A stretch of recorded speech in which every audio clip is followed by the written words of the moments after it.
बिस्मिल्लाहिर्रहमानिर्रहीम। अस्सलाम वालेकुम। आज हम बूटस्ट्रैप के हवाले से पढ़ेंगे और देखेंगे कि बूटस्ट्रैप क्या है, इसको किस तरह यूज़ किया जाता है, इसका जो इम्प्लीमेंटेशन का मैकेनिज़्म है वो क्या है, इसको इंस्टॉल कैसे करते हैं और फिर इसकी एप्लीकेशन क्या है।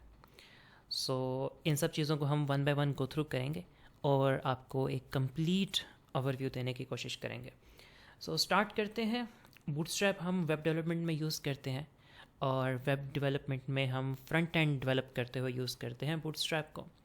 बूटस्ट्रैप का जो कोर पर्पस है या जो इसका ऑब्जेक्टिव है, जो इसका आउटपुट है, जो हमें अचीव होता है, वो है हमारी वेबसाइट की रिस्पॉन्सिवनेस। रिस्पॉन्सिवनेस को हम मुख्तलिफ़ तरह डिफ़ाइन कर सकते हैं। सिंपलेस्ट डेफिनेशन जो रिस्पॉन्सिवनेस की है वो ये है कि हमारी वेबसाइट डिफरेंट स्क्रीन साइजेस, या मज़ीद प्रिसाइजली अगर हम इस बात को कहें तो हम कुछ इस तरह कह सकते हैं कि डिफरेंट डिवाइसेस पे हम उसको ओपन कर सकते हैं और जो कंटेंट है वो बिल्कुल भी ख़राब नहीं होता, उसकी अरेंजमेंट ख़राब नहीं होती, उसकी विजुलाइजेशन जो है वो ख़राब नहीं होती।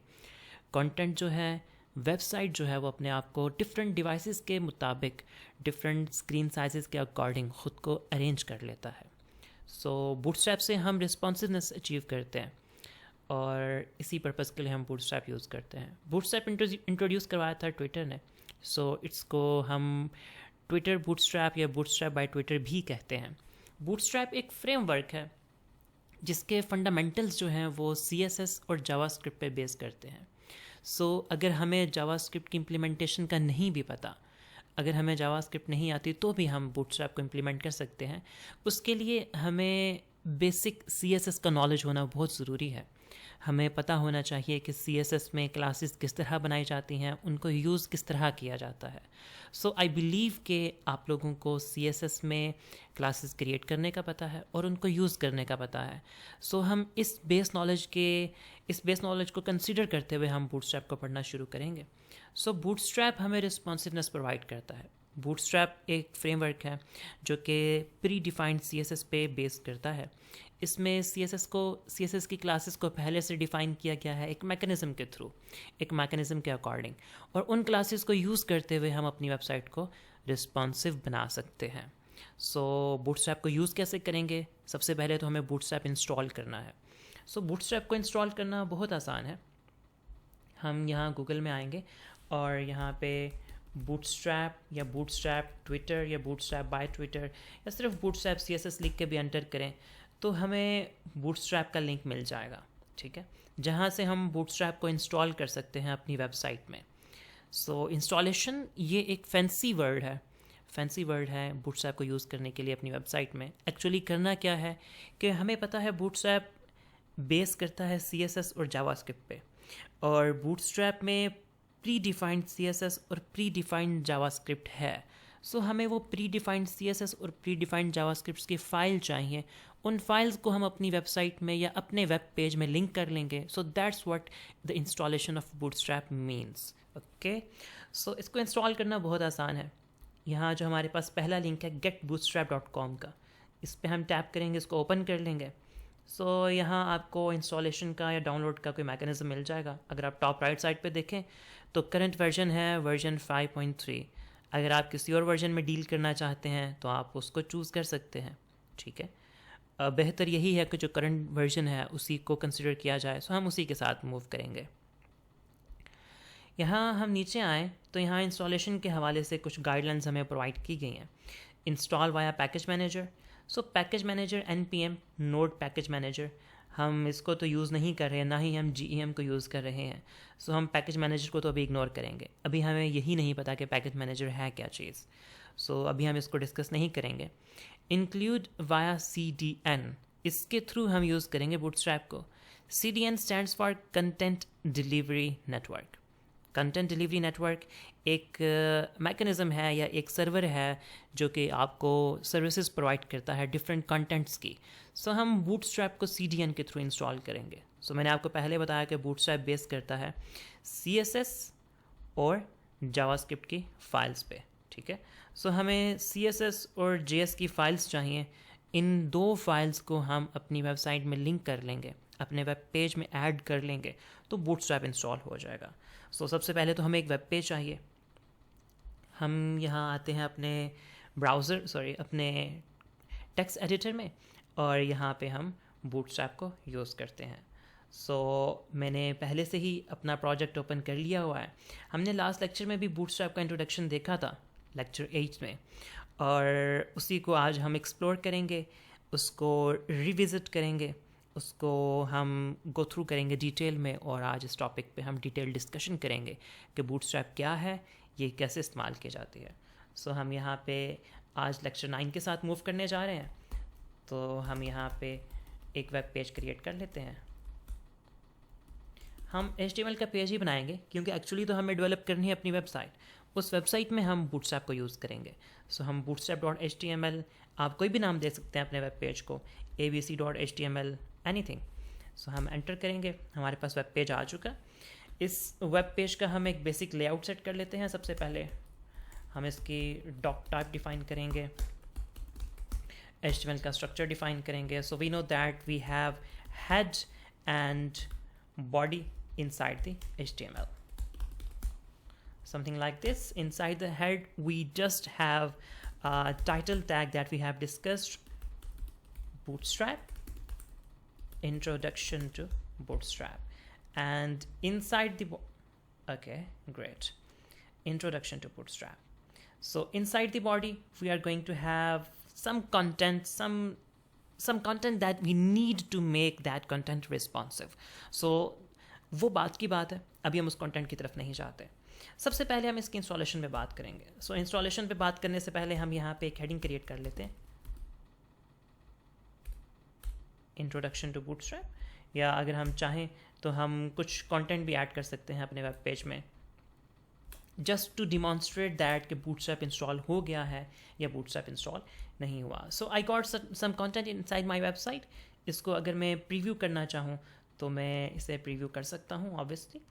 हम इसे रन कर लेते हैं लाइव सर्वर पे, open with live server. There we go, हमारा सर्वर स्टार्ट हो चुका है और आप देख सकते हैं कि हमारे पास एक बेसिक वेब पेज आ चुका है, but this is without the bootstrap. अब हम इस पेज में बूटस्ट्रैप इंस्टॉल करेंगे। हम कैसे इंस्टॉल करेंगे, हमें ये दोनों फाइल्स चाहिए, CSS की फ़ाइल भी चाहिए और JS की फ़ाइल भी चाहिए। हम यहाँ से कॉपी कर लेंगे, इस पर टैप करेंगे तो CSS की जो फाइल है वो कॉपी हो चुकी है, उसका एक्चुअली जो पाथ है वो कॉपी हो चुका है।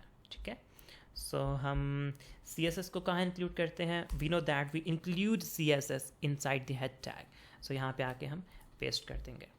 अगर आप देखें तो यहाँ पे लिंक का टैग है, एंड वी नो दैट कि हम एक्सटर्नल CSS फाइल को लिंक के टैग से डिफाइन करते हैं, लिंक के टैग से कनेक्ट करते हैं। हाइपर रेफरेंस में हम उस फाइल का लिंक प्रोवाइड करते हैं, जो भी फाइल होती है, और हम उसकी REL डिफाइन करते हैं, स्टाइल शीट। एक और भी हम यहाँ डिफाइन करते हैं, that is type text over CSS. It means that we are going to have a textual file and that text is going to contain certain CSS code. उसके बाद यहाँ पे आपको इंटेग्रिटी और क्रॉस ओरिजिन के दो एट्रीब्यूट्स नज़र आ रहे हैं। फॉर डेवलपमेंट पर्पज़ के लिए अगर आप इनको इग्नोर भी कर दें इससे कोई फ़र्क नहीं पड़ेगा। आप इंक्लूड करना चाहें तो आपकी मर्ज़ी है, डिपेंड्स अपॉन यू। सिमिलरली हम JS को कॉपी करेंगे और JS को इंक्लूड करेंगे। जावास्क्रिप्ट को कहाँ इंक्लूड करते हैं, जावास्क्रिप्ट को हेड में इंक्लूड नहीं कर सकते, कर भी सकते हैं और नहीं भी कर सकते। हेड में इंक्लूड करना अच्छी प्रैक्टिस नहीं होती। जावास्क्रिप्ट को हम बॉडी के अंदर लेकिन सबसे एंड पे इंक्लूड करते हैं। यहाँ पेस्ट कर देंगे इसको, JS को। यू कैन सी दैट कि यहाँ हमारे पास एक स्क्रिप्ट टैग आ चुका है, और स्क्रिप्ट टैग में हम जैसे लिंक में हमने हाइपर रेफरेंस डिफ़ाइन किया, इसी तरह स्क्रिप्ट टैग में हम डिफ़ाइन करते हैं सोर्स में हम बताते हैं कि इस फाइल का पाथ क्या है, जहाँ से इस फाइल का कोड पिक करना है। इसी तरह यहाँ पे आपको इंटेग्रिटी और क्रॉस ओरिजिन नज़र आ रहे हैं, आप इनको इग्नोर करना चाहें तो कर सकते हैं। यहाँ पे आपको टाइप डिफाइन करनी होगी, that is text our JavaScript means that we are going to have a textual file, textual code, and inside that textual file we got some JavaScript code. There we go. Save करेंगे। हमारी bootstrap की installation complete हो चुकी है।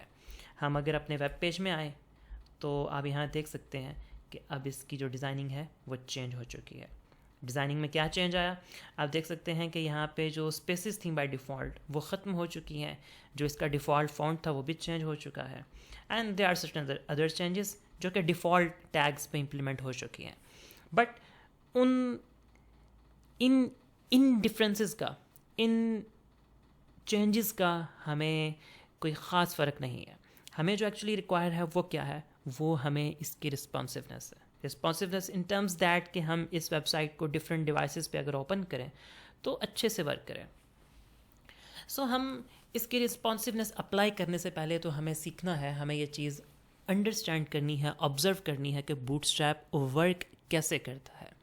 यहाँ तक तो हमें क्लियर है कि बूटस्ट्रैप वर्क करता है JS और CSS की बेस पे, लेकिन कैसे वर्क करता है हमें अब उसके मैकेनिज़्म को अंडरस्टैंड करना है। सो उसके मैकेनिज़्म को हम एक्सप्लोर करेंगे डिटेल में। बूटस्ट्रैप एक फ्रेमवर्क है, और जब हम बात करते हैं किसी फ्रेमवर्क की, सो इट मीन्स दैट कि हमें कुछ रूल्स एंड रेगुलेशंस प्रोवाइड किए जाते हैं, कुछ बाउंड्रीज प्रोवाइड की जाती हैं, हमें एक फ्रेम प्रोवाइड किया जाता है जिस फ्रेम के अंदर रह के हमने वर्क करना होता है। उस फ्रेम से बाहर नहीं जा सकते, और वो फ्रेम कुछ ऐसा फ्रेम नहीं है कि आपको एक आपको एक रेक्टेंगल फ्रेम प्रोवाइड कर दिया जाएगा और उसके अंदर आपने काम करना है। नहीं, ये जो हम फ्रेम की बात करते हैं ये हमारे पास सर्टन रूल्स होते हैं, सर्टन रेगुलेशंस होती हैं, हमारे पास कुछ गाइडलाइंस होती हैं जिनको फॉलो करना होता है कोई भी काम करने के लिए। सो बूटस्ट्रैप का फ्रेमवर्क जो है वो ये कहता है कि बूटस्ट्रैप के थ्रू अगर आपने वेबसाइट बनानी है तो आपको कुछ स्पेसिफिक क्लासेस यूज़ करनी पड़ेंगी बूटस्ट्रैप का ग्रिड सिस्टम इम्प्लीमेंट करने के लिए। अब ये ग्रिड सिस्टम क्या है, इस पे हम थोड़ा सा डिस्कस करते हैं। आज से पहले हम CSS में अपने किसी भी टैग को विड्थ असाइन करते आए हैं। फॉर एग्जांपल, अगर हमारे पास ये H1 है, सो इस H1 को अगर हम स्टाइल करना चाहें तो हम स्टाइल कर सकते हैं, बिल्कुल। अगर हम H1 को स्टाइल करना चाहें तो हम बिल्कुल स्टाइल कर सकते हैं। H1, इसको हम एक बॉर्डर साइन कर देते हैं ताकि आप इसको लोकेट कर पाएँ।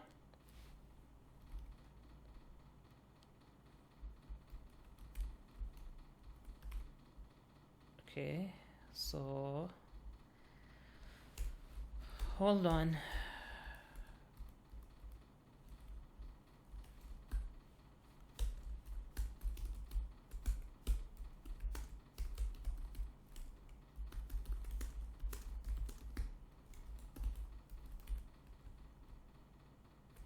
So there we go.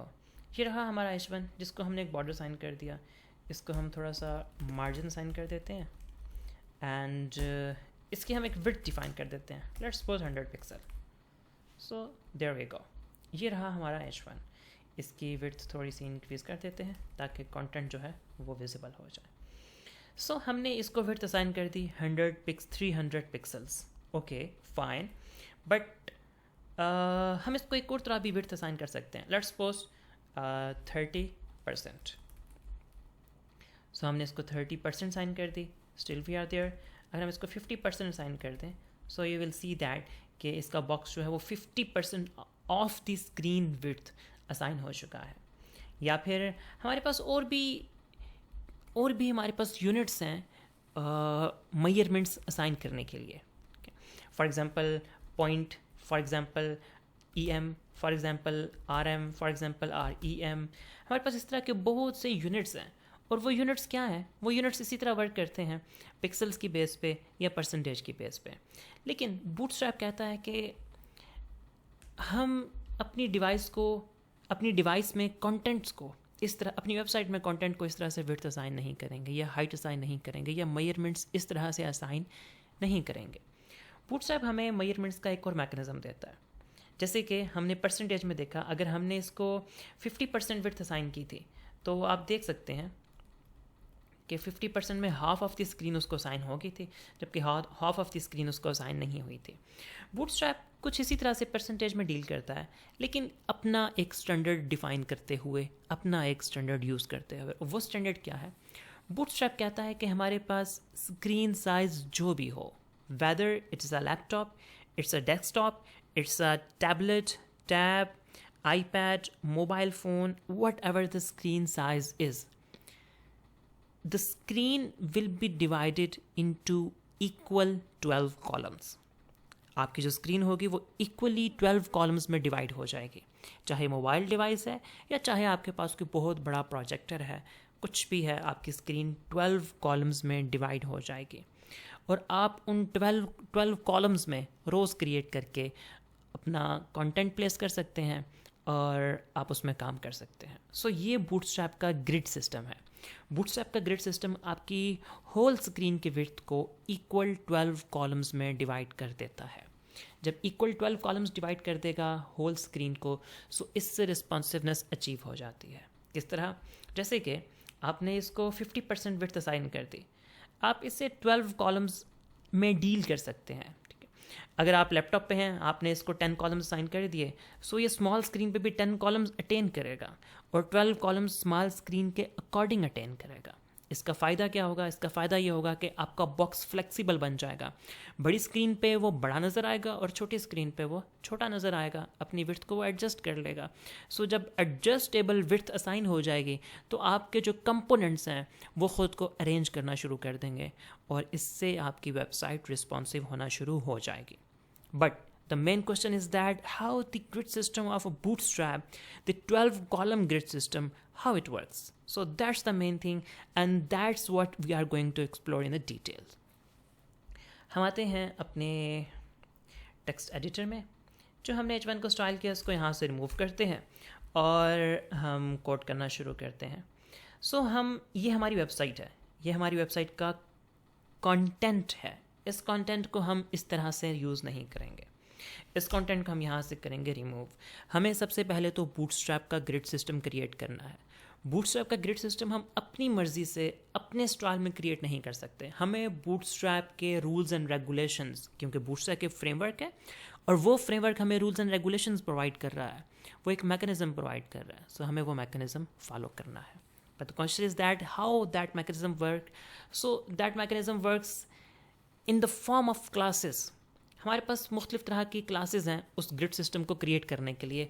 वो एक स्ट्रक्चर हमें फॉलो करना होगा. सो वो स्ट्रक्चर क्या है? वो स्ट्रक्चर बहुत आसान है. रोज़ एंड कॉलम्स ये बिल्कुल वैसे ही हैं. ये ग्रिड सिस्टम बिल्कुल वैसा ही है जैसे कि अगर आप ग्राफ पेपर देखें तो ग्राफ पेपर पे ग्रिड्स बने हुए होते हैं. उसमें रोज़ होती हैं, उसमें कॉलम्स होते हैं और बॉक्सेस होते हैं छोटे छोटे, जो कि उन रोज़ और कॉलम्स के इंटरसेक्शन से क्रिएट होते हैं. सो वही मैकेनिज्म हम यहाँ अप्लाई करेंगे क्लासेस को यूज़ करते हुए.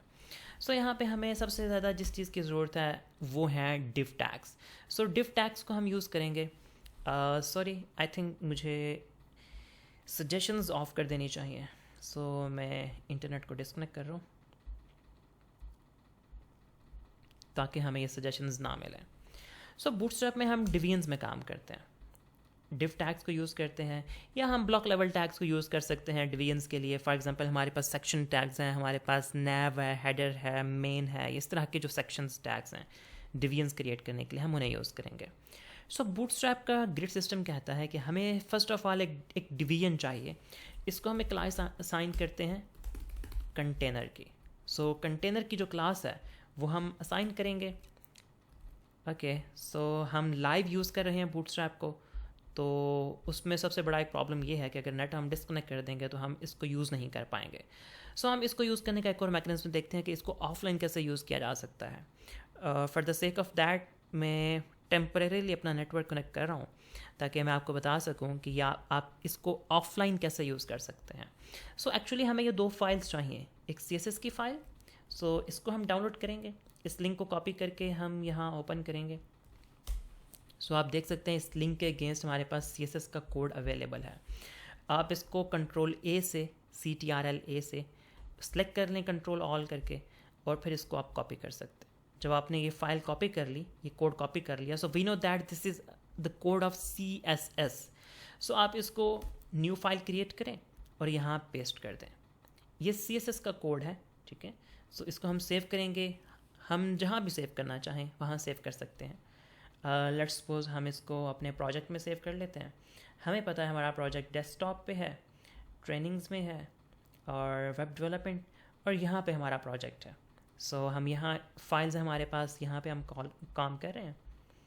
अगर मैं आपको सारी फाइल्स दिखा सकूँ, सो ये रही हमारी 9 बूटस्ट्रैप की फ़ाइल.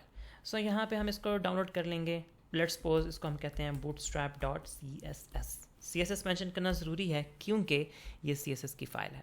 इसको सेव कर लेंगे. सो एक फ़ाइल हमने डाउनलोड कर ली है सक्सेसफुली. सेव। इसको अब बेशक हम क्रॉस कर दें, इस फाइल को ओपन रखने की ज़रूरत बिल्कुल भी नहीं है, ठीक है। सो हम इसे क्रॉस कर देते हैं और अब हम इस फाइल को लिंक कर लेंगे। कैसे? bootstrap.css सेम फोल्डर में है, तो हम यहाँ पे रिलेटिव पाथिंग यूज़ करेंगे। इसी तरह से हमने JS की फ़ाइल भी डाउनलोड कर लेनी है, एंड दैट्स क्वाइट सिंपल। इसको कॉपी करें और यहाँ पे आएँ, इसको पेस्ट करें और यहाँ से इसको कंट्रोल ऑल करके कॉपी कर लें। कॉपी करने के बाद इस कोड की हमें अब फर्दर ज़रूरत नहीं है। सो हम यहाँ आएंगे, एक नई फ़ाइल क्रिएट करेंगे और इस सारे कोड को जो हमने कॉपी किया JS का कोड, उसको पेस्ट कर देंगे। इस फाइल को हम सेव कर लेंगे और इसको हम कह सकते हैं लेट्स सपोज bootstrap.js, क्योंकि ये जावास्क्रिप्ट की फ़ाइल है तो इसके साथ JS मेंशन करना बहुत ज़रूरी है। Hit enter and the file will be saved. Okay, there we go. So file हमारे पास सेव हो चुकी है JS की। सो इसको भी ओपन करने की ज़रूरत नहीं है, आप इसे क्रॉस कर सकते हैं। सो जहाँ पे आपने ऑनलाइन JS को लिंक किया हुआ है, वहाँ से हम अपने ऑफलाइन JS को लिंक कर देंगे, bootstrap.js। ओके, सो हम इसे सेव कर लेते हैं। सो अब हमारे पास bootstrap ऑफलाइन इंस्टॉल हो चुका है। bootstrap हमने CSS भी डाउनलोड कर लिया, JS भी डाउनलोड कर लिया और दोनों को हमने लिंक कर लिया। So now we do not need any internet connection.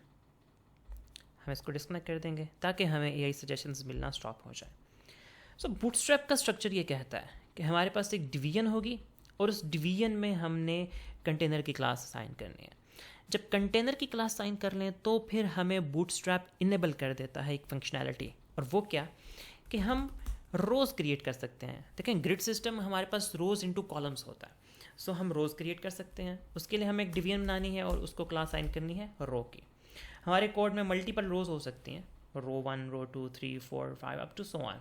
Okay, अगर हम देखना चाहें तो this is row 1, this is row 2, this is row 3 and this is row 4 and this is row 5।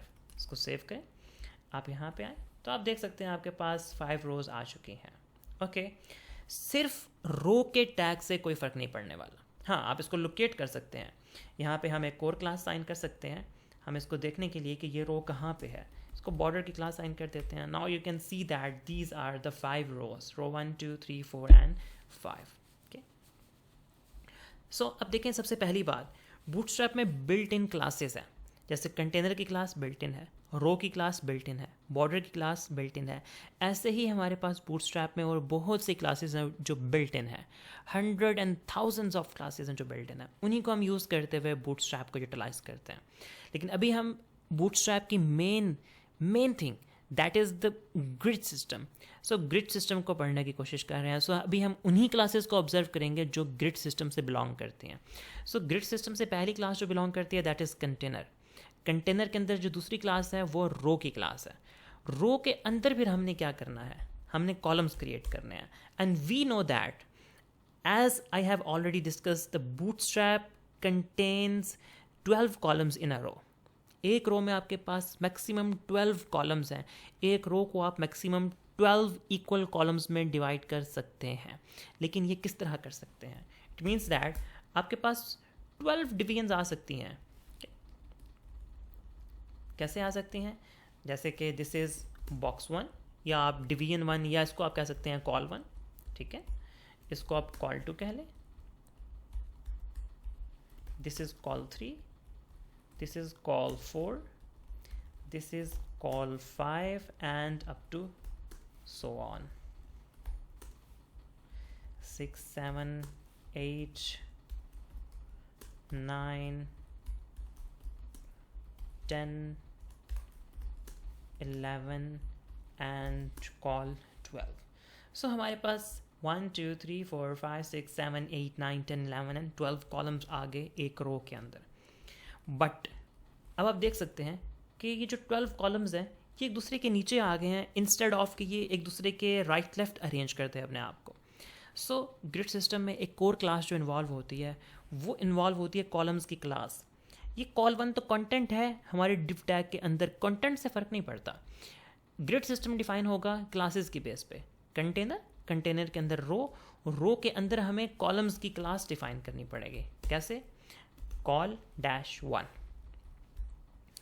So col की क्लास कॉल डिफाइन करती है, dash one means के one column. Okay, so हमें यही क्लास जो है ये हर जगह यूज़ करनी पड़ेगी, हर डिव टैग के अंदर जो कि रो के अंदर है। लेकिन इस बात का ध्यान रखना है कि हमारे पास टोटल 12 कॉलम्स ही हो सकते हैं एक रो में। एक रो में 12 से ज़्यादा कॉलम्स नहीं हो सकते। ओके, रिफ्रेश करें। So you can see that col 1 2 3 4 up to 12। अगर आप इन सब को लोकेट करके देखना भी चाहें तो आप इसको बॉर्डर की क्लास असाइन कर सकते हैं, something like this. You can see that हमारे पास एक रो के अंदर 12 कॉलम्स आ चुके हैं। अगर मैं 13th कॉलम ऐड करूं तो आप देखेंगे कि वो कॉलम फिर एक रो के अंदर नहीं रह पाएगा। ओके, 13th कॉलम जो है वो नीचे आ गया। सो एक चीज़ तो हमें क्लियर होगी कि बूटस्ट्रैप के कंटेनर में रोज आती हैं और रोज के अंदर हमारे पास डिफरेंट कॉलम्स आते हैं, और वो जो कॉलम्स हैं एक रो में मैक्सिमम 12 कॉलम्स हो सकते हैं जो कि एक रो के अंदर रहेंगे। 12 से ज़्यादा कॉलम ऐड करेंगे तो आप ऐड कर सकते हैं, कोई रिस्ट्रिक्शन नहीं है, कोई आपका हाथ नहीं पकड़ेगा ऐड करने से। But the problem is that कि 13th कॉलम जो है वो फिर रो ब्रेक करके नीचे आ जाएगा। एक रो में 12 से ज़्यादा कॉलम्स नहीं आ सकते। सो ये तो पहला फंडामेंटल प्रिंसिपल है। और जैसे हमने बात की थी कि स्क्रीन साइज जो भी हो does not matter. Even you can see that कि अगर मैं स्क्रीन छोटी करूँगा सो वो कॉलम्स अपने आप को अरेंज करते रहेंगे, वो कॉलम्स ब्रेक नहीं होंगे, वो कॉलम्स ओवरफ्लो नहीं करेंगे, वो कॉलम्स ओवरलैप नहीं करेंगे, वो कॉलम्स अपनी विड्थ को मेंटेन करना शुरू कर देंगे। सो दैट्स हाउ बूटस्ट्रैप वर्क्स। ये तो इसका फंडामेंटल या बेसिक इंट्रोडक्शन है बूटस्ट्रैप के ग्रिड सिस्टम का या ग्रिड लेआउट का। इसमें बहुत सी वेरिएशंस हैं। इसी ग्रिड सिस्टम को यूज़ करते हुए हम बहुत कुछ अचीव करते हैं, इवन एडवांस लेवल तक हम रिस्पॉन्सिवनेस को अचीव करते हैं। फर्स्ट क्वेश्चन इज दैट हम 13 कॉलम को तो रिमूव करते हैं। Now the first question is that what if we need a column, if we need a box that's wider than the one column. मसलन अगर आपको कोई बॉक्स चाहिए जो कि एक कॉलम नहीं बल्कि एक से ज़्यादा कॉलम्स पर डिपेंड करे। फॉर एग्जाम्पल फर्स्ट बॉक्स यहाँ से स्टार्ट हो और यहाँ तक आए, ये जो 3 कॉलम्स हैं ये सारे का सारा एक बॉक्स बने जो कि अभी 3 बॉक्सेस बने हुए हैं। So yes we can do that. कैसे करेंगे? बहुत आसान है। सिर्फ हमने क्या करना है, फॉर एग्जाम्पल ये जो फर्स्ट बॉक्स है इसको आपने 3 कॉलम्स की विड्थ असाइन करनी है तो आप इसको कॉल 3 कर देंगे। सो ये क्या हो जाएगा, कॉलम 1 या जो हमारे पास बॉक्स नंबर 1 है ये अब 3 कॉलम्स को अटेंड करेगा। रिफ्रेश करें और देखें बॉक्स 1 जो है ये 3 1 2 एंड 3 कॉलम्स की विड्थ को अटेंड कर रहा है, ऑक्यूपाई कर रहा है। बट इससे प्रॉब्लम क्या क्रिएट हुई कि अब हमारे पास एक रो में कॉलम्स बढ़ गए।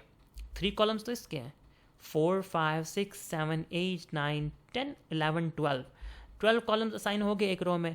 उसके बाद ये जो 2 कॉलम्स हैं कॉल 11 और कॉल 12 यानी बॉक्स 11 बॉक्स 12 ये जो हैं ये हमारी रो से बाहर आ गए, क्योंकि ओवरऑल एक रो के अंदर 12 कॉलम्स ही हो सकते हैं। सो 3 तो इसको साइन हो गए एंड 12 हमारे यहाँ पे कंप्लीट हो गए। सो ये जो 2 बॉक्सेस थे ये एक्स्ट्रा थे, सो इनको हम रिमूव कर सकते हैं यहाँ से। सो देयर वी गो। सो हमारे पास अगेन एक रो में 12 कॉलम्स आ गए। 3 + 1 1 1 1 1 is equal to 12। So that's how कि हम अपने एक बॉक्स की विड्थ इंक्रीज भी कर सकते हैं। फॉर एग्जाम्पल एक और चीज़, अगर हम अपने इस बॉक्स की विड्थ इंक्रीज करना चाहते हैं सो अगर हम इसको 6 कॉलम्स असाइन कर देते हैं so this is half of the screen. अगर हम 6 कॉलम्स असाइन कर देते हैं that is half of the screen. So save करते हैं, रिफ्रेश करते हैं। अब देखें हमारी कैलकुलेशंस 3 4 5 6 7 7 + 6 13 14 15 16 17। सो ओवरऑल कॉलम्स जो हैं वो एक्सीड कर गए हैं। सो अब हम यहाँ पे इनको मैनेज करेंगे। कैसे करेंगे? मैं यहाँ पे एक और एग्जांपल आपको करता हूँ। कैसे हम इस पूरी रो को कॉपी करते हैं, इस रो के अंदर जो कंटेंट है, और इसको रो 2 में मैनिपुलेशंस करके दिखाते हैं आपको, ताकि आपके पास एज एन एग्जांपल अवेलेबल रहे। सो हमारी अब रो 2 को देखिएगा।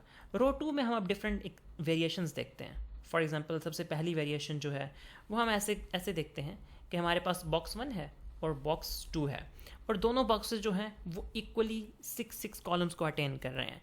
Means half of the screen for the box 1 and half of the screen for the box 2।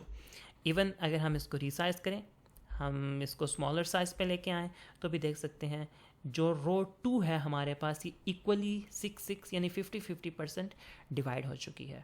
सो हम इस तरह से डिफरेंट साइजेस के बॉक्सेस क्रिएट कर सकते हैं और लाजमी नहीं है कि हमें इक्वली डिस्ट्रीब्यूट करना है। हम इवन 2 बॉक्सेस क्रिएट कर सकते हैं जो कि अनइक्वल साइज़ के हों। फॉर एग्जांपल कॉलम 4, इसको बॉर्डर साइन कर देते हैं, बॉक्स 1 4 कॉल्स, और हम इसी को कॉपी करते हैं और इसको हम बना देते हैं बॉक्स 2 8 कॉल्स, एंड इसको हम 8 साइन कर देंगे। 8 + 4 12, सो एक रो में 12 ही हो सकते हैं, 12 से ज़्यादा नहीं हो सकते। सो 4 कॉलम्स इसके हो गए और 8 कॉलम्स इसके हो गए। ओके, सो रो 4 में हम कोई और वेरिएशन देख लेते हैं, जैसे कि हमारे पास एक वेरिएशन आ जाती है यहाँ पे, class call 4 border box 1 4 calls, और हम इक्वल साइज के 3 बॉक्सेस बना देते हैं। This is box 2 and this is box 3. So here you can see that box 1, box 2, box 3, तीनों बॉक्सेस इक्वल विड्थ को अटेन कर रहे हैं। 4 + 4 8 + 4 12, और आप किसी भी तरह की इवन ऑड कोई भी कंपोजिशन यूज़ कर सकते हैं डिवीजन्स बनाने के लिए। Call let's suppose 3 box 1 3 calls, this is going to be the box 2 of let's suppose 5 calls, 5 + 3 8, and we got 4 columns left, so 4 calls, box 3 4 calls। Save करेंगे, refresh करेंगे, सो आप देख सकते हैं हमने बॉर्डर साइन नहीं किए इनको, सो दैट्स वाई आप इनको लोकेट नहीं कर पा रहे। सो हम इसको बॉर्डर भी असाइन कर देते हैं, and there we go. 3 + 5 7, 3 + 5 8 + 4 12 columns. सो हम किसी भी कंपोजिशन के साथ कोई भी कंपोजिशन हम असाइन कर सकते हैं एक रो के अंदर। रही बात हर बॉक्स की हाइट की, तो हाइट आपको डिफ़ाइन करने की ज़रूरत नहीं है। हाइट तो डिपेंड करती है उसके अंदर अवेलेबल कंटेंट पे। कंटेंट जितना ज़्यादा होगा हाइट इंक्रीज़ करती जाएगी। हाइट के हवाले से आपको बिल्कुल भी परेशान होने की ज़रूरत नहीं है। फॉर एग्ज़ाम्पल यहाँ पे आपके पास 6 कॉलम्स है। ओके, सो ये जो 6 कॉलम्स है इसके अंदर अगर आप 2 पैराग्राफ लिख देते हैं, for example this is first paragraph and this is second paragraph, so आप देख सकते हैं हाइट ऑटोमेटिकली इंक्रीज़ होती जाएगी कंटेंट की, कंपोनेंट की। जो भी आपके पास बॉक्स होगा उसकी हाइट ऑटोमेटिकली इंक्रीज़ होती जाएगी। आपको हाइट के हवाले से बिल्कुल भी परेशान होने की ज़रूरत नहीं है। आप इसको रिसर्च करके भी देखें, सो वो रिसर्च करके भी देख सकते हैं, कोई फ़र्क नहीं पड़ रहा। आपके जो कॉलम्स हैं वो ऑटोमेटिकली अरेंज कर रहे हैं अपने आप को स्क्रीन साइज़ के हवाले से। सो ये तो रिस्पॉन्सिवनेस की पहली चीज़ थी। दूसरी चीज़ रिस्पॉन्सिवनेस में जो कंसिडर की जाती है वो ये है कि हर स्क्रीन साइज़ पे हर बॉक्स सेम साइज़ का नहीं होना चाहिए। किस तरह नहीं होना चाहिए? फॉर एग्ज़ाम्पल अगर आप इस बॉक्स को देखें जिसके अंदर लिखा हुआ है कॉल 10, ओके फाइन, कॉल 10 देखें आपको एक लाइन में पढ़ने को मिल रहा है, लेकिन जैसे ही आपकी स्क्रीन साइज़ छोटी होती है तो स्क्रीन साइज़ कम होने से कॉल और 10 ऊपर नीचे आ गए। अब ऑब्वियसली सेल का जो साइज़ है वो स्क्रीन के साइज़ कम होने से सेल का साइज़ भी कम हुआ। जब सेल का साइज़ कम हुआ तो उसके अंदर का जो कंटेंट था वो रीअरेंज हो गया, क्योंकि वो अपने बॉक्स से बाहर तो नहीं जा सकता। तो उसने, क्योंकि उसकी हाइट ऑटो है, हाइट वो इंक्रीज़ कर सकता है अपनी, तो उसने हाइट अपनी इंक्रीज़ करके कंटेंट को ऊपर नीचे अरेंज कर लिया। जबकि ये हर सिनेरियो में अच्छी चीज़ नहीं होती, ये कोई अच्छी प्रैक्टिस नहीं है कि आपका कंटेंट इस तरह से अरेंज करना शुरू कर दें। तो फिर हम क्या करते हैं? फिर हम यूँ करते हैं कि हमारे पास ये जो बॉक्सेस हैं, जो हमारे पास सेल्स हैं, इन सेल्स को डिफरेंट डिवाइस पे डिफरेंट विड्थ असाइन कर सकते हैं। फॉर एग्ज़ाम्पल हमारे पास ये कैपेबिलिटी है कि हम अपने लैपटॉप पे इस बॉक्स का जो कॉलम है वो 1 रखें और अपने मोबाइल पे इस बॉक्स का कॉलम 4 कर दें, 3 कर दें, 10 कर दें, जितना भी असाइन करना चाहें कर सकते हैं। सो यहाँ पे एक और कॉन्सेप्ट जो कि बूटस्ट्रैप ने इंट्रोड्यूस करवाया वो ये है कि डिफरेंट डिवाइस साइजेस को कंसीडर किया जा सकता है बूटस्ट्रैप को यूज़ करने के लिए। और वो स्टैंडर्ड डिवाइस साइजेस हैं आपके पास। डिवाइस टाइप्स कह लें या डिवाइस साइजेस कह लें, कुछ भी कहना चाहें आप कह सकते हैं, दोनों एक ही चीज़ को डिनोट करते हैं। और वो क्या है, हमारे पास जो डिफरेंट डिवाइस साइजेस हैं या डिफरेंट डिवाइस टाइप्स हैं, वो हमारे पास extra small device, small device, medium device, large device, extra large device, ये हमारे पास 5-6 डिफरेंट टाइप के डिवाइसेस एग्जिस्ट करती हैं और हम ये आपको ऑब्ज़र्व भी करवा सकते हैं। फॉर एग्ज़ाम्पल लैपटॉप है मेरे पास, तो जो फुल साइज़ है मेरे पास स्क्रीन का ये है एक्स्ट्रा लार्ज। देखें आपकी जो वेबसाइट है उसके लेआउट में एक जंप आपको फील हो रहा है, ठीक है। सो ये एक्स्ट्रा लार्ज से अब हम शिफ्ट कर रहे हैं लार्ज में, लार्ज से शिफ्ट कर रहे हैं हम मीडियम साइज़ में। देखें ये आपको शिफ्ट फील हो रहे हैं, मीडियम से स्मॉल में, ये जो शिफ्ट था ये मीडियम से स्मॉल का, और उसके बाद एक्स्ट्रा स्मॉल आ जाता है, जो कि शायद हम इस डिवाइस पे ऑब्जर्व नहीं कर पाएंगे। सो हम हर डिवाइस टाइप को टारगेट कर सकते हैं। जिस वक्त हम कॉलम्स असाइन करते हैं ना, कुछ इस तरह से, जैसे कि अभी तक मैंने असाइन किए कॉल 3, कॉल 1, इस तरह से जब हम असाइनमेंट्स करते हैं तो ये एक फ्री असाइनमेंट है हर डिवाइस टाइप के लिए। इसमें किसी भी डिवाइस को हमने टारगेट नहीं किया, लेकिन अगर हम टारगेट करना चाहें तो कर सकते हैं। फॉर एग्ज़ाम्पल ये जो लास्ट वाला बॉक्स है ना, लास्ट वाली रो है, इसको ज़रा फोकस करके देखिएगा। हमारे पास 3 कॉलम्स हैं, 5 कॉलम्स हैं एंड 4 कॉलम्स हैं। और ये जो 4 कॉलम्स हैं यहाँ पे, या जो फर्स्ट 3 कॉलम्स हैं यहाँ पे अगर मैं कोई कंटेंट ऐड कर दूँ, लेट्स सपोज यहाँ पे हम कुछ पैराग्राफ्स ऐड कर देते हैं जिसकी विड्थ ऐसी हो कि वहाँ पे कंटेंट ख़ुद को टॉप बॉटम हाइट में अरेंज करें। लेट्स सपोज एक पैराग्राफ है और एक डमी पैराग्राफ हम लॉरम इप्सम से ले लेते हैं, इसको सेव करते हैं एंड रिफ्रेश। सो आप देख सकते हैं इवन ये जो बॉक्स 1 हाइट, बॉक्स 1 जो H1 टैग है, यही देखें इतना बड़ा है कि यहाँ पे अरेंज नहीं हो रहा। So let's suppose first of all हम इसे फिक्स करते हैं, इसकी हाइट को, या हम टेम्परेरीली इसकी हेडिंग को H1 से H3 पे कन्वर्ट कर देते हैं। ओके फाइन, बॉक्स 1 3 कॉलम्स और यहाँ पे कुछ कंटेंट लिखा हुआ है। Okay we can say that temporarily या अभी के लिए हमारे पास ये ठीक है, इनफ है, इसको हम अच्छे से पढ़ सकते हैं और ये एक अच्छा कंटेंट है। लेकिन जब हम अपनी डिवाइस को रीसाइज करना शुरू करेंगे, ठीक है, तो अब आप देखें हमारे पास ये जो फर्स्ट 3 कॉलम्स थे, ये 3 कॉलम्स अब ऐसे हो चुके हैं कि ये देखने में काफ़ी वियर्ड लग रहे हैं, बिल्कुल भी अच्छे नहीं लग रहे, आई अपीलिंग नहीं लग रहे। इसको हम रिस्पॉन्सिवनेस नहीं कहते। ठीक है, उसने अपनी विड्थ मेंटेन रखी, अपने आप को उसने मेंटेन किए रखा डिफरेंट डिवाइस साइजेस पे, लेकिन ये कोई अच्छी प्रैक्टिस नहीं है। अब यहाँ पे जो दूसरा कॉन्सेप्ट है डिफरेंट डिवाइसेस का, उसको हम इम्प्लीमेंट करेंगे। और वो कॉन्सेप्ट क्या है? वो कॉन्सेप्ट ये है कि डिफरेंट डिवाइस साइजेस पे हम अपने कंपोनेंट की डिफरेंट विड्थ असाइन कर सकते हैं, डिफाइन कर सकते हैं। किस तरह? कुछ इस तरह कि हम जब कॉलम्स डिफाइन करते हैं तो हम सिर्फ कॉलम्स डिफाइन नहीं करेंगे, बल्कि हम बताएंगे उसे कि ये जो 3 कॉलम्स हैं ये लार्ज डिवाइस के लिए हैं। LG डिनोट करता है लार्ज को। हमारे पास कुछ कीवर्ड्स हैं, वो कीवर्ड्स क्या हैं? वो कीवर्ड्स कुछ ऐसे, हमें यहाँ कमेंट्स लिख रहा हूँ। एक्स्ट्रा एक्सेस ये रिप्रेजेंट करता है एक्स्ट्रा स्मॉल डिवाइस को, SM स्मॉल के लिए, ठीक है, MD मीडियम के लिए, LG लार्ज के लिए और XLG एक्स्ट्रा लार्ज के लिए। ठीक है, सो अभी मैंने डिफाइन किया कि 3 कॉलम्स लार्ज डिवाइस पे होंगे, ठीक है, बाकी डिवाइसेस पे 3 कॉलम नहीं रखने। तो फिर क्या बिहेवियर चेंज होगा?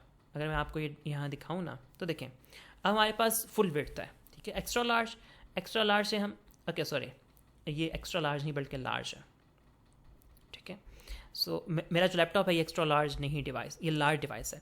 सो लार्ज डिवाइस पे अगर आप देखें तो यहाँ पे आपके पास 3 कॉलम्स हैं।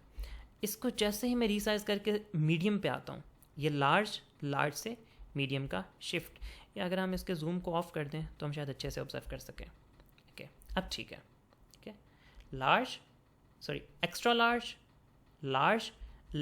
से जैसे ही मैं मीडियम पे आऊँगा तो आप देखेंगे। ओके, यहाँ पे एक और क्वेश्चन है कि हमने तो 3 कॉलम डिफाइन किए लार्ज डिवाइस के लिए, तो एक्स्ट्रा लार्ज और लार्ज दोनों पे 3 कॉलम्स क्यों आ रहे हैं?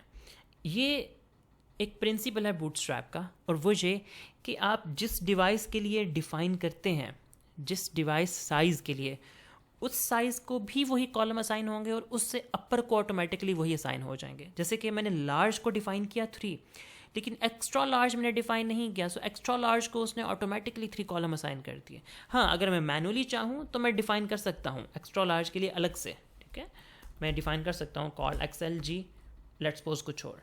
लेकिन जब मैंने लार्ज के लिए डिफाइन कर दिया और एक्स्ट्रा लार्ज के लिए डिफाइन नहीं किया, तो एक्स्ट्रा लार्ज को ऑटोमेटिकली वो 3 असाइन करेगा, और लार्ज से जो नीचे हैं जैसे मीडियम है, स्मॉल है, एक्स्ट्रा स्मॉल है, इन तीनों को क्या साइन होंगे, इन तीनों को ऑटोमेटिकली साइन हो जाएंगे 12 कॉलम्स। ओके, देखिए आप एक्स्ट्रा लार्ज, सॉरी, हाँ जी, एक्स्ट्रा लार्ज से लार्ज, एंड लार्ज से जैसे ही हम मीडियम पे आएंगे, ठीक है, तो इस 3 को ऑटोमेटिकली कितने असाइन हो गए, 12 कॉलम्स असाइन हो गए। कैसे और क्यों, सिर्फ इस प्रिंसिपल की वजह से कि जिस डिवाइस टाइप को हम डिफाइन करते हैं उससे लोअर को 12 असाइन होते हैं, उससे अपर को वही असाइन होते हैं जो कि हमने उसके लिए असाइन किया होता है। जैसे कि लार्ज के लिए 3, तो लार्ज और एक्स्ट्रा लार्ज के लिए 3 हैं, और लोअर्स यानी मीडियम, स्मॉल और एक्स्ट्रा स्मॉल के लिए हमारे पास 12 कॉलम्स हैं। हाँ, हम उनके लिए अलग से डिफाइन ज़रूर कर सकते हैं। कैसे, हम एक और क्लास डिफाइन कर देंगे स्पेस देके, कॉल मीडियम के लिए लेट्स सपोज हमारे पास 6 कॉलम्स है, सेव एंड रिफ्रेश। ठीक है, तो अब देखिए आप, extra large 3 columns, large 3 columns, जैसे ही हम मीडियम पे आए तो इसको 6 असाइन हो गए और इसके 5 थे और ये एक कॉलम पीछे रह गया। देखिए 6 + 5 11 एंड 1 कॉलम 12। अब ये 4 कॉलम्स का बॉक्स था बॉक्स 3, तो ये नीचे आ गया क्योंकि ऊपर सिर्फ एक कॉलम बचा था, एक कॉलम तो साइन नहीं किया जा सकता 4 कॉलम्स को, तो 4 कॉलम्स नीचे पुश हो जाएंगे। सो इस तरह हम डिफरेंट डिवाइस टाइप्स पे या डिफरेंट डिवाइस साइजेस पे डिफरेंट साइज के कंपोनेंट्स, डिफरेंट साइजेस के टैग्स या डिवीजन्स डिफाइन कर सकते हैं।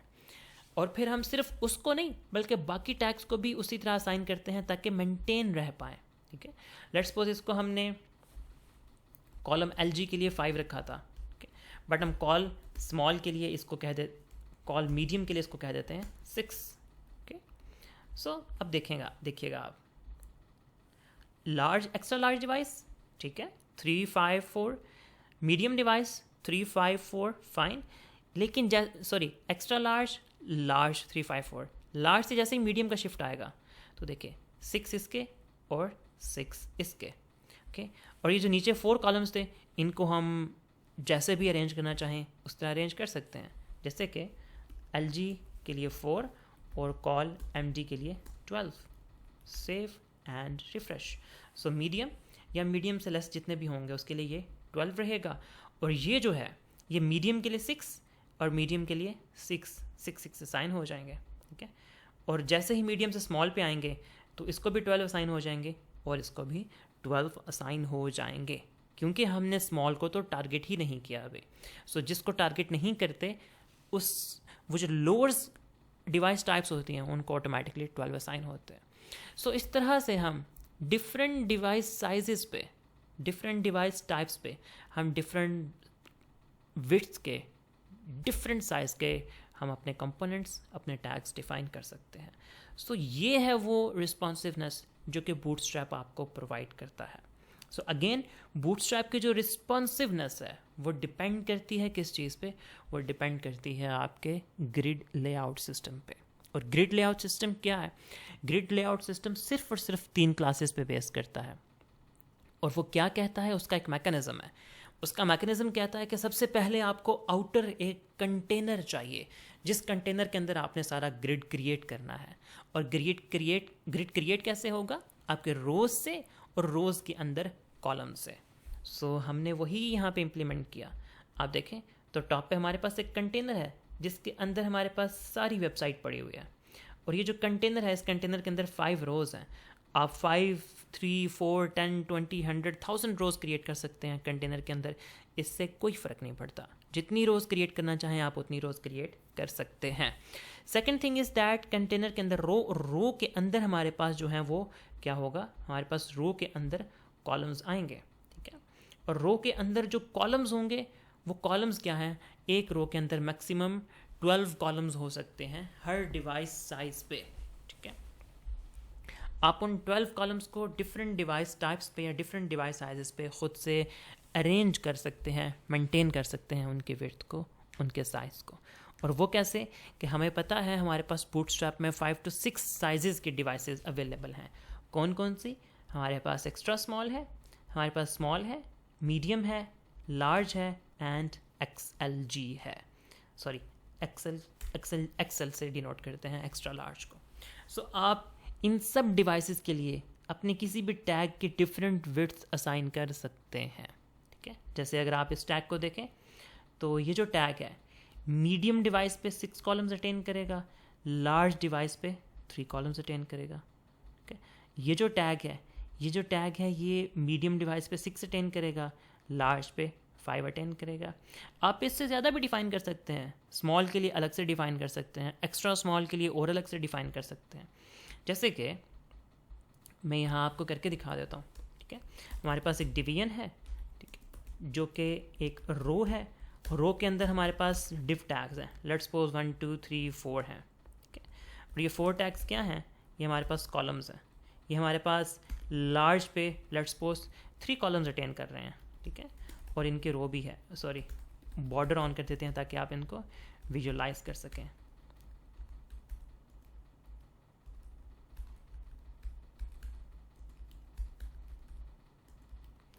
कुछ इस तरह से। सो इनमें कंटेंट ऐड नहीं किया हमने। Box 1, box 2, box 3 and box 4। Save and refresh. So आप देख सकते हैं हमारे पास 4 बॉक्सेस आ चुके हैं, 3 3 3 3। सो टोटल हमारे पास 12 ग्रिड्स बन गए, 12 कॉलम्स कंप्लीट हो गए। सो ये तो लार्ज है। अगर हम इसको मीडियम डिवाइस पे टारगेट करना चाहें, कुछ और कहना चाहें, तो हम ऑब्वियसली कह सकते हैं कॉल MD लेट्स सपोज 4। सो अब मीडियम पे तो लार्ज पे तो 3 है, so it means extra large पे 3 रहेंगे, एक्स्ट्रा लार्ज पे 3, लार्ज पे 3। जैसे ही मीडियम पे आएंगे तो 4 असाइन हो जाएंगे, 4 + 4 8 + 4 12। तो ये जो 4 हैं ये एक्स्ट्रा आ गए। सो ये ऑब्वियसली नीचे आ जाएंगे क्योंकि ऊपर तो हमारे पास स्पेस नहीं है, एक रो में तो हमारे पास 12 कॉलम्स ही होते हैं। सो अब इन 4 का क्या करना है, ये आप पे डिपेंड करता है इसको कैसे अरेंज करना चाहते हैं। आप इसको रखना चाहते हैं रख लें, नहीं रखना चाहते छोड़ दें, आप पे डिपेंड करता है। लेकिन जैसे ही मीडियम से स्मॉल पे आएंगे तो इन सबको 12 असाइन हो जाएंगे, 12 12 12 12, क्योंकि हमने स्मॉल के लिए तो डिफ़ाइन ही नहीं किया। सो हम चाहें तो हम यहाँ स्मॉल के लिए भी डिफ़ाइन कर सकते हैं। कैसे डिफ़ाइन करेंगे? It's quite simple, call SM let's suppose small पे ये 6 कॉलम्स को अटेंड करेंगे। सो आप देखें 6 + 6 12, 6 + 6 12। तो एक रो में 12 ही होते हैं, 12 से ज़्यादा नहीं आते। 12 से ज़्यादा आएंगे तो नीचे आ जाएंगे ऑटोमेटिकली और अलग रो कंसिडर होना शुरू हो जाएगी।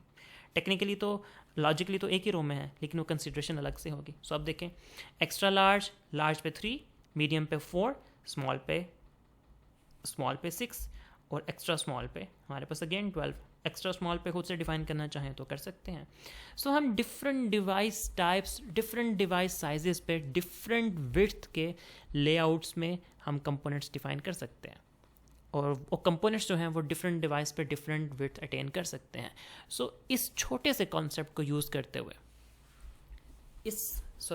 कॉन्सेप्ट तो बहुत बड़ा है, लेकिन छोटा सा कोड है हमारे पास, 3 से 4 क्लासेस हैं जिनको हम यूज़ करते हैं, और उनको यूज़ करते हुए हम पूरी की पूरी वेबसाइट को रिस्पॉन्सिव बना सकते हैं। सो ये है हमारे बूटस्ट्रैप का ग्रिड सिस्टम, और आई होप कि अच्छे से आपको इसकी समझ आ गई होगी कि ग्रिड सिस्टम कैसे काम करता है, इसकी इंस्टॉलेशन कैसे करनी है, इसकी इनिशलाइजेशन कैसे होनी है, हम इसकी क्लासेस को यूज़ किस तरह करते हैं, फ्रेमवर्क का मैकेनिज़्म क्या है, बिल्ट इन क्लासेस को यूज़ कैसे करना है। I think basic concepts, fundamentals जो हैं बूटस्ट्रैप के, वो क्लियर हो गए होंगे ग्रिड सिस्टम के, ग्रिड लेआउट के। सो इससे आगे जब हम चलते हैं तो हम देखते हैं कि हमारे पास बहुत सी प्री डिफाइंड क्लासेस हैं। जैसे बॉर्डर की क्लास आपने देखी, मैंने यहाँ पे यूज़ की, ऐसे ही हमारे पास और बहुत सी क्लासेस अवेलेबल हैं जो कि हम यूज़ कर सकते हैं। फॉर एग्जांपल अगर हम टेक्स्ट को कलर करना चाहें, लेट्स सपोज टेक्स्ट प्राइमरी, ये हमारे पास ब्लू कलर का टेक्स्ट आ जाएगा, यहाँ पे आप देख सकते हैं। क्या ऐसे ही हमारे पास और क्लासेस हैं। लेट्स सपोज हम इस पैराग्राफ को अगर डिज़ाइन करना चाहें तो हम डिज़ाइन कर सकते हैं। हम इसको क्लास असाइन कर लेंगे टेक्स्ट सेंटर, तो आप देखेंगे हमारा जो पैराग्राफ है ये सेंटर्ड हो गया है। हम इसको कलर असाइन करना चाहें टेक्स्ट सक्सेस, तो आप देखेंगे ग्रीन कलर का कलर असाइन हो गया। सो यहाँ भी कुछ फंडामेंटल्स या प्रिंसिपल्स हैं जिसके थ्रू बूटस्ट्रैप ने एक स्टैंडर्ड क्रिएट कर लिया, और उस स्टैंडर्ड के थ्रू बूटस्ट्रैप बहुत से इफ़ेक्ट्स जनरेट करता है और आपके कंटेंट को प्रोवाइड करता है वो इफ़ेक्ट। और ये वो इफ़ेक्ट है जो कि आप CSS में ख़ुद से भी डिफ़ाइन कर सकते हैं। सो इंशाल्लाह हम नेक्स्ट लेक्चर में इनको डिटेल में देखेंगे कि कौन कौन सी हमारे पास फंडामेंटल या बेसिक क्लासेस हैं कि जिनको हम यूज़ करके हम और भी बहुत तरह की डिज़ाइनिंग भी कर सकते हैं। बूटस्ट्रैप सिर्फ आपको लेआउट प्रोवाइड नहीं करता, ग्रिड सिस्टम प्रोवाइड नहीं करता, रिस्पॉन्सिवनेस प्रोवाइड नहीं करता, उसके साथ साथ बूटस्ट्रैप आपको बहुत से कंपोनेंट्स की डिज़ाइनिंग भी प्रोवाइड करता है। सो इंशाल्लाह नेक्स्ट लेक्चर में हम इन क्लासेस को डिटेल से डिस्कस करेंगे कि कौन कौन सी क्लासेस हैं जो कि कंपोनेंट्स की डिज़ाइनिंग में यूज़ की जाती हैं। सो आज तक के लिए इतना ही, इंशाल्लाह मिलते हैं नेक्स्ट लेक्चर में, तब तक के लिए अल्लाह हाफिज़।